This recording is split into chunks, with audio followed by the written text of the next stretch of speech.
అందరికీ శనార్థులులా అందరూ మంచుకున్నారు కదా. ఇక ఎండలైతే బగ్గా కొడుతున్నాయి గాని ఇంత ఎండవేడిలో చల్లటి లగ్గం ముచ్చట పట్టుకొచ్చిన.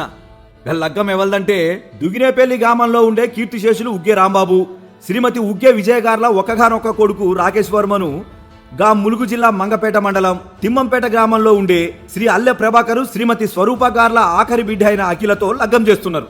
ఏ ముచ్చటకు ఆ ముచ్చట చెప్పుకోవాలి గాని పిల్లగాడైతే ముద్దుకున్నరులా. నాకైతే పెద్ద ఇంగ్లీష్ రాదు గాని గదేదో అంటారు కదా, మేడ్ ఫర్ ఈచ్ అదర్ అంటారు కదా, గట్లన్నమాట. అయితమాయిలే గాని గింతకు లగ్గం ఎన్నాడు ఏడా ఏంది ముచ్చట అన్నదే కదా మీ డౌటు. గది కూడా చెప్తాను వినండి. మార్చి నెల 28వ తారీఖు నాడు భద్రాద్రి కొత్తగూడెం జిల్లా అయినటువంటి పినపాక మండలం ఏడుల బయ్యారం గ్రామంలో జీవీఆర్ గార్డెన్స్ ఉంది కదా, దాంట్లో లగ్గం చేస్తున్నారన్నమాట. పెళ్ళైనాక పిల్లగాన్ని చక్కగా ఆశీర్వదించి అటెనక కమ్మటి పెళ్లి భోజనాలు చేస్తుండ్రు. చక్కగా తినుండ్రి. మర్చిపోయినోళ్ళ పెళ్లి పనులన్నీ గట్లనే ఉన్నాయి. మీరైతే మర్చిపోకుండా పెళ్లికి రండి శనార్థులు.